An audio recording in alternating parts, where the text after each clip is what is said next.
Polisi menetapkan satu lagi tersangka dalam kasus penganiayaan putra pengurus GP Ansor, David di Pesanggerahan, Jakarta Selatan.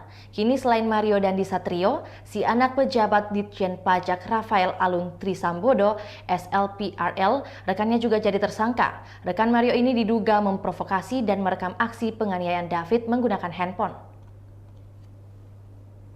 Kapolres Metro Jakarta Selatan Kombes Pol Ade Ari Syam mengatakan SLRPL ditetapkan sebagai tersangka setelah menjalani pemeriksaan di Mapolres Metro Jakarta Selatan yang dilakukan sejak Kamis 23 Februari 2023 pukul 12 waktu Indonesia Barat hingga Jumat 24 Februari 2023 dini hari sekira pukul 12.05 waktu Indonesia Barat. Provokasi SLPR ini dalam bentuk menghasut Mario untuk menghajar David setelah mendapat pengaduan dari Agnes yang merupakan kekasih Mario. Saat penganiayaan itu terjadi, ia juga merekam kejadian pakai ponsel Mario. SLR juga mencontohkan tindakan sikap tobat atau gerakan kepala yang diletakkan di tanah sejajar dengan kaki sambil posisi membungkuk untuk ditiru David. Gerakan sikap tobat ini biasanya dilakukan oleh prajurit TNI atau Polri.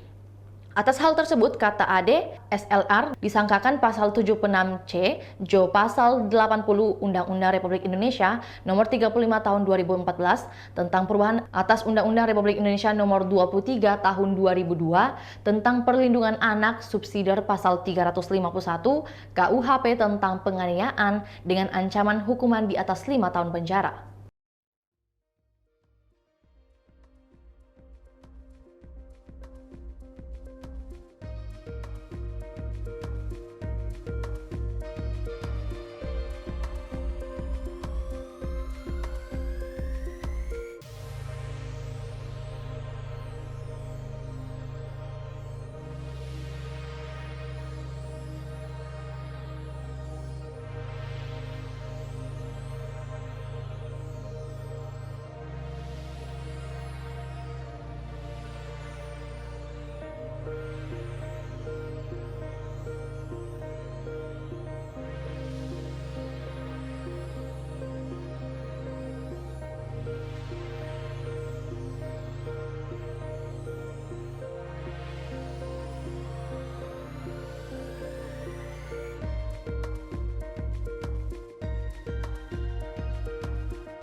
Itulah tadi berita hot news kita pada hari ini. Saksikan berita hot news lainnya hanya di kanal YouTube dan Facebook Tribun Timur. Terima kasih sudah nonton. Jangan lupa like, subscribe, dan share ya.